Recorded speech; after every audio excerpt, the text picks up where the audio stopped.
We want to begin group this morning, and I want to begin by welcoming everybody into this space.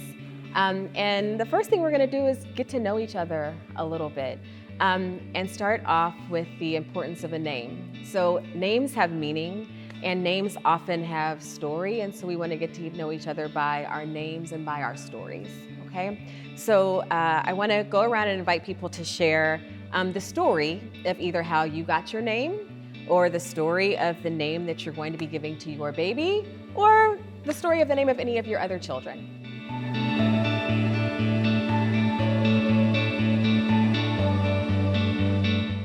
Thank you all so much for sharing. It's even just that brief time together, I feel like I already know so much about you, and thank you for the vulnerability. Thank you for sharing.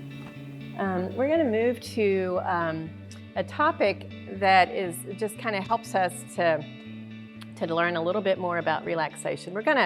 This group is a lot about learning things, experiencing things, sharing things. So right now it's just going to be kind of a little tool in your toolkit, and it's called belly breathing. So I'm going to talk about that just a little bit. But first, I want to just say, we all got here today, and that's a big deal. Like whatever you had to do to get right here, right now, is huge. And so I really just know that a lot of that can be very stressful. And sometimes as far as breathing, most of the time, we don't even pay attention to what we're doing. We're just doing it, right? So what I want to do is just kind of help us to get very present to each other right now. And that's going to be through this little exercise of breathing. So I want you to put your hand on your chest and just notice breathing.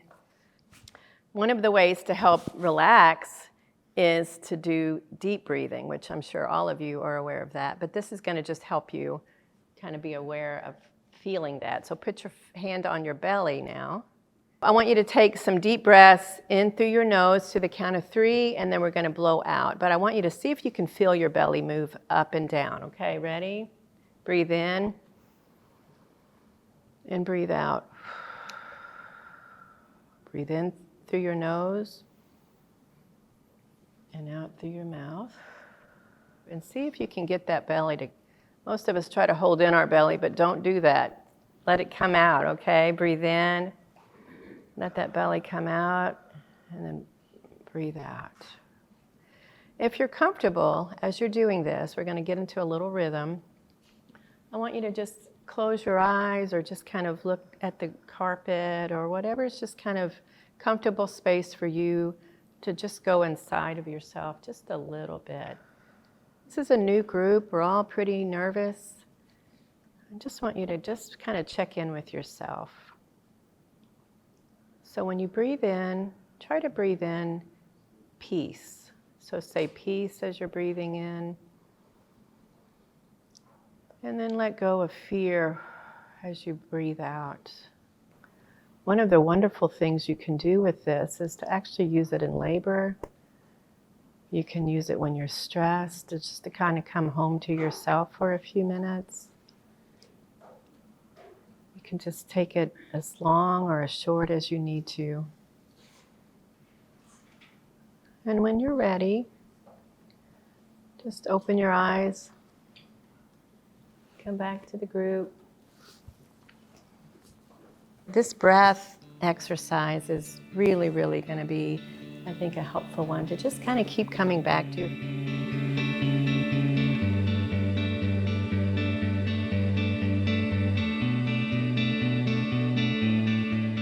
Trusting the group process is essential for EleVATE groups because every person comes to the group bringing something different.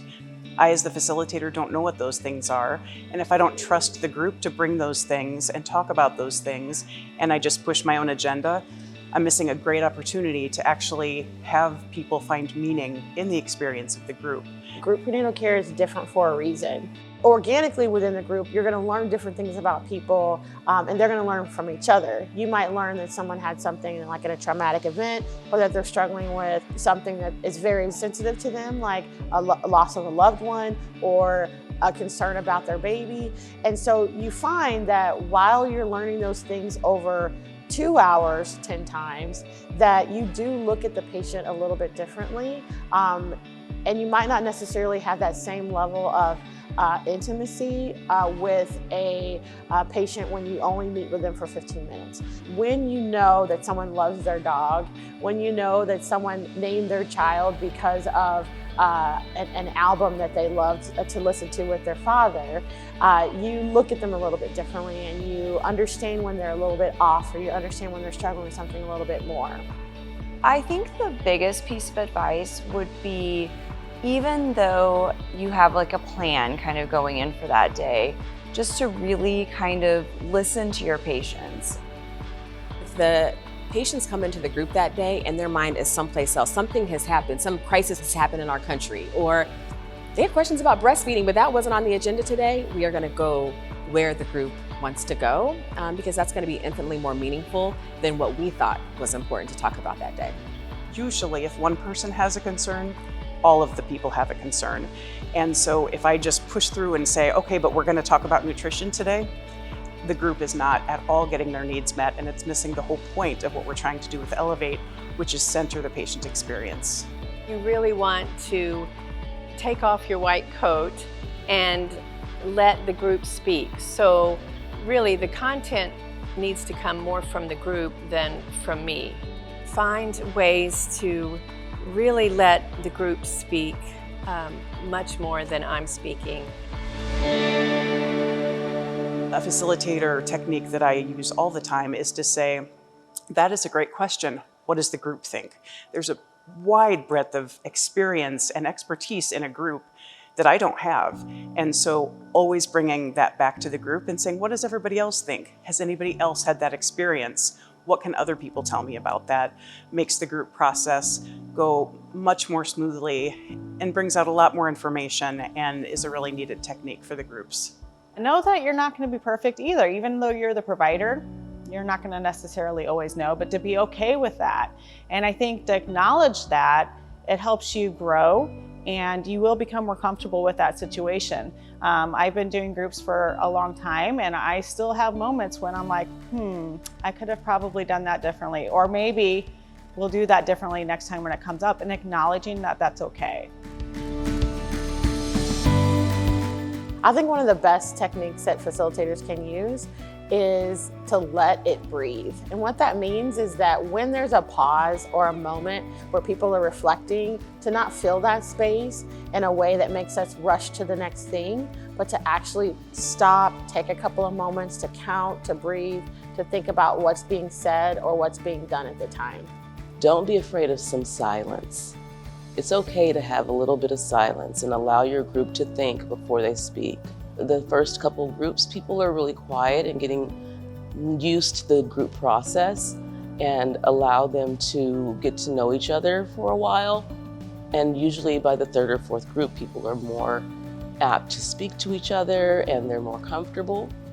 You just have to trust that those things will occur after a little bit. But the more you are a great listener and good at validating people, I think that that really does help quite a bit. When I finish a group and I feel like I've done a lot of talking, that was not one of my finer moments as a facilitator. The true wisdom, the power, and the knowledge comes from the group. So when I've done a group well, I've actually had very little to say. When you validate people and encourage them, others in the group feel more comforted and they feel that they can do the same. And that empowers people to do more exploring of who they are and allow themselves to find more ways to have better coping skills and things like that. If you create an intervention that improves outcomes for those among us who have the worst outcomes, then you will elevate the outcomes of everyone.